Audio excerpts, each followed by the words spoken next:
Riding the reset, it is dumb, and this is not a training concept that I would feed into people's heads. Now, before you guys get upset, let's talk through it, what it is, why I think it's dumb, and I'm sure I'll get a lot of feedback in the comments about this. So, riding the reset, what am I talking about? So, let's say we take Mr. Glock here. I'm out training.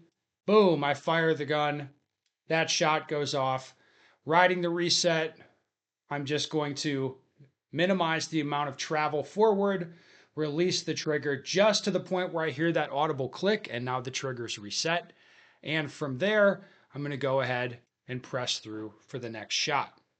There's various justifications given for why this is a good thing to do, but from what I've seen and experienced, it is not a good concept and not a good paradigm to put in your head for training. And there is a certain logic to it. It's not like the people that advocate this are dumb. There's some logic to it, and it works to a certain degree. But in a sense, that just makes it kind of worse because like it gets you to some level, and then what I've seen is that this type of thinking ends up getting in the way. So, what are the good points about this, or what's the attractive part of riding the reset? First, obviously, if there's less travel, like my finger moved less if I just go to the reset point. I could let my finger out further to where, I mean, let all the slack out of the trigger, or even take my finger off the face of the trigger while I'm shooting. Obviously, there's less total movement if I let the trigger out just to the reset point. Less total travel in people's heads. Yep, now I'm going to be able to shoot faster. That's one thing. The other thing is, if you have people having trouble with accuracy, what they need to do, of course, is pull the trigger straight without moving anything else. One mechanism that helps them do that, and it's not just riding the reset, but any sort of like training paradigm that puts your head onto your conscious mind is now on your hand or on your fire control. That's going to help you. That's going to help you shoot accurately as long as your conscious brain stays there. So you'll have people that shoot, we're going to ride the reset or let the slack out, and they're then consciously paying attention to the trigger, right? So I'm not saying this is a good thing to do, but if you're inaccurate, you're having problems pulling the trigger straight, then you're like, oh, okay, yeah, pay attention to the reset. Now you're paying attention to the trigger. And now, for a lot of people, in a lot of cases, they'll start shooting the gun more accurately. Okay, so this is the appealing parts of riding the reset, and this is what gets people going. Okay, now what I see, what I run into in my courses is I'll take very good or experienced shooters, and then what I'm there to ask them to do is, hey, you have to shoot faster now. You're in B class USPSA, you're going to shoot M class speed. You're, whatever level. You're here, I'm going to ask you to shoot here.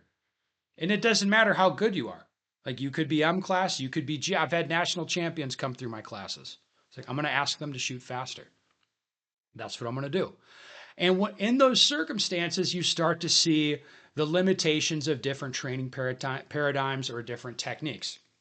What I see typically from people who've been trained to ride the reset is a couple things. First, when you're asking them to shoot really fast, like boom, boom, boom, boom, boom, boom, like they'll occasionally fail to reset the trigger. This is not a problem for everyone, every one of them, but for some of them, it's like you'll see, like, hey, shoot faster, and they get their hands tense, and they're so acclimated to letting the trigger out just to the point of reset that they short stroke it a little bit sometimes and end up on a dead trigger.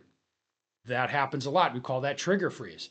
It places that it's a speed limitation on your shooting. Now, what I'd recommend is just let your finger fly off the trigger so you're sure you're resetting it.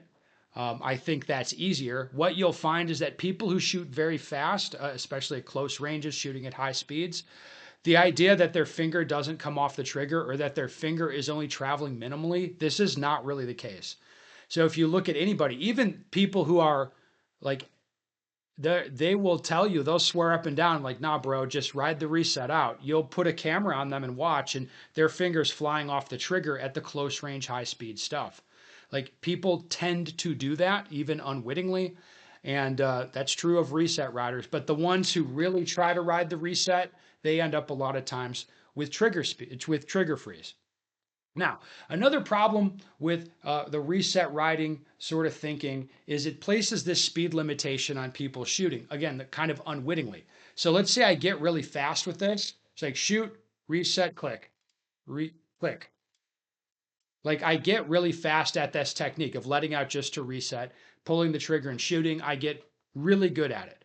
And let's say I can shoot 22, 23 splits, 15-yard targets and hold the A zone shooting just that way. It's like they click, press, click, press back in, click, press back in.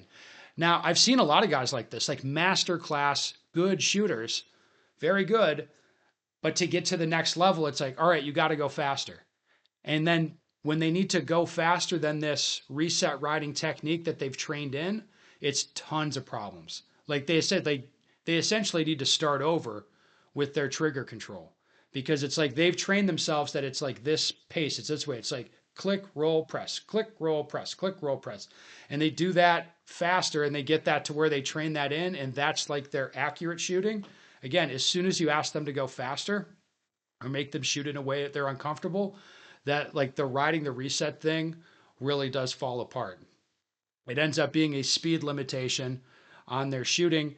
And it's something that they build in. A lot of guys, like they know that they're going to push down on the gun if they shoot a certain speed. So they just back off a little bit from there. And then that's the speed they shoot. And then as soon as you ask them, like, hey, go up to here, it falls apart again. That is something that you'll see, especially with the reset riding kind of school of thought. Now, what do I think you should do in terms of trigger technique? I think simple is good. Like what I'll tell people to do is like you want to squeeze through or roll pressure onto the trigger in a kind of a fluid motion. It doesn't really matter too much if it's light or heavy or if there's a lot of travel. I'm just going to go ahead and roll pressure through the trigger and try to keep everything still. Like just move my finger and hold my hand still. With this kind of thinking, I'm not very sensitive to the specific like type of trigger or how heavy it is or whatever. I'm going to make it work with pretty much anything. Just go ahead and squeeze through the trigger. If the shooting is close and fast, I should be able to move max speed like as fast as I can move my finger, and there shouldn't be too much movement in the actual muzzle of the gun. That's one thing. The other thing is, as I get further and further away from the targets, the shooting gets more and more difficult. Like if I'm shooting at 50 yards, I can just roll through the pressure a little bit more slowly and carefully, and I'm going to get the right result on the target. So I don't like this, just go to reset type of thing because I see that causes problems. Instead, I like the simple, hey, roll right through it. If the targets get more and more demanding, okay, do that a little bit more slowly and carefully, but you're still, at the end of the day, just going to roll right through the trigger. All right, so that's my opinion. Reset riding, it's not for me. I see it cause problems. I'm sure you guys have different opinions. Like I said, that gets people paying attention to their trigger control or getting them paying attention to the trigger. So at the lower levels, I see why people say that. They're like, oh yeah, just hey, ride the reset, just let it out to the click. People start paying attention to everything they're doing and they can shoot the gun straight. The problem I have with it again is the limitations that's going to place on you further down the road when you try to get better. So that isn't a way I would train people. I wouldn't tell them just to let it out to reset. I think it's dumb. Like I said, I'm sure you guys have different opinions.